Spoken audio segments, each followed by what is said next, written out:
All right, y'all. I'm going to tell you guys the biggest reason why you grow apart from your partner and what's the biggest reason why people grow apart and eventually end up splitting up. Now, before I get into it, I just want to claim this is the biggest reason, but this isn't the only reason. So I'm going to tell you what that is. I'll see y'all soon. What's up, y'all? It's your boy, Tyreek.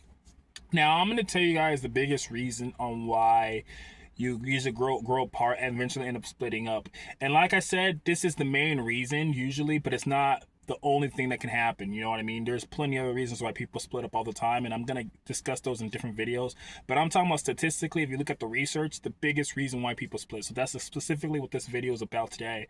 So the biggest reason why people split up is usually they grow emotionally apart. Like they get detached from each other. So what do I mean is, a lot of times in a lot of relationships people will get together and the effort is there, the drive is there, like you're putting in a lot of effort, like to get to know this person, like you ask them how their day is, you buy them flowers, you do all these things, you know, you put in so much effort to get someone's attention, you put so much effort because you want to be with them, you love them, you want to spend your time with them, right? And then maybe 6 months down the line, a year down the line, 2 years down the line, 5 years down the line, 10 years down the line, maybe you start just cohabitating, like kind of just living with each other. So it could be one of those things where you guys are like both, living,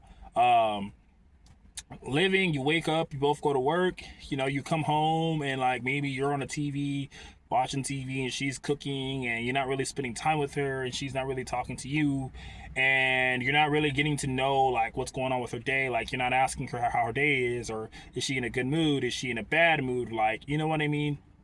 She's not asking you how your day is and what's going on with you, you know what I mean? And like you're not really emotionally connecting anymore, you know what I mean? And that's the biggest thing, is like you want to always try to connect with your partner, you know what I mean? I understand that relationships, over when if you're in a long relationship, every relationship has its moments where your connection isn't always going to be the greatest, but you always want to be the best and try your hardest to always have that emotional connection and always communicate with your partner.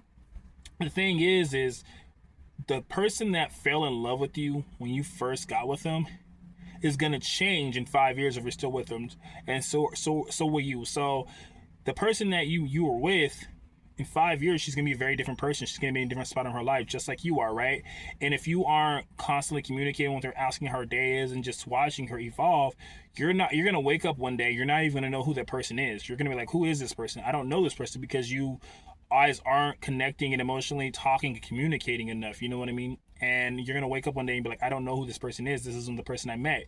The same thing with her. If she doesn't communicate with you and talk to you, she's not gonna know like you're changing. Every year, every day, we change as humans. We evolve, we change, we grow. Like our personalities are gonna be different 10 years from now than they are now. You know what I mean? So you always want to communicate with your partner. And the biggest thing that I always tell people, and this is just my opinion, like if I ever date someone, is I like to do like weekly check-ins, right? So it sounds silly to somebody, but I think this is a great tool. Weekly check-ins is like, I sit my partner down and I say, hey, like, let's evaluate, like not necessarily like a job, but evaluate like how do we do this weekend, like maybe just say like, do you feel like we talked enough? Do you feel like the communication was there? Do you feel like emotionally satisfied? Like, do you feel like, like I was there enough, like not enough, And I feel like some people will say, oh, well, you shouldn't have to ask that stuff. You should just do it, you know what I mean? Because you love them. And I hella agree with that. But at the same time, if you are someone that is lacking in the area, I feel like this is a great tool because it holds you accountable and it makes you aware. Like if your partner says, hey, like I feel like you didn't give me the emotional stability that I needed this week. Maybe I was going through something hard at work and you didn't ask me about my day or check in on me, or I'm going through something hard and you weren't there for me. Like, and she says, hey, I feel like you need to improve and become more emotionally there for me and be there for me. You know what I mean? Because I feel like you're a stranger. So those are like perfect examples. Some days she might say, some weeks she might say, oh, it's been great, everything is good, you know what I mean?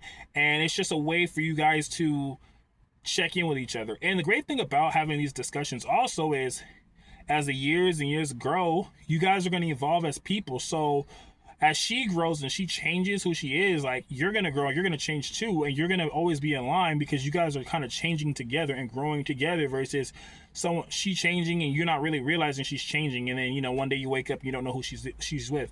There's a lot of times where people be in relationships, and because they get so disconnected emotionally, they don't eventually know who the person that they are with is anymore, because they remember the person that they used to know, not the person that they are now. So this is another tool to help prevent that, you know what I mean? So anywho, I feel like it's really hard to see a lot of relationships fail, but I feel like if men and women improve on this and make sure you guys just check in on each other every day. I'm not saying you have to talk every fucking hour of the day or anything like that, but just try to communicate with each other and talk to each other and actually connect.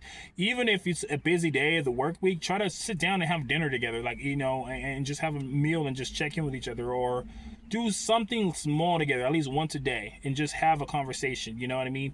Just to check in and feel like, you know, you guys are bonding, you know what I mean? I feel like that's very, very important, and it will prevent a lot of, you know, people growing apart and eventually splitting. So anywho, I know, like I said before, that's not the only reason why people split up, but that's the main reason statistically. So that's kind of what I wanted to cover it, and what I think you guys should do if, you know, you're going through that. If you feel like your relationship is kind of like going downwards and you feel like you guys are growing apart, definitely try that tactic. Try to just, you know, have some check-ins and try to communicate with her more, and try to ask her how her day is, and just try to be more, you know, open and communicate, you know what I mean? So anyways, if y'all enjoyed the video, please like, comment, and subscribe.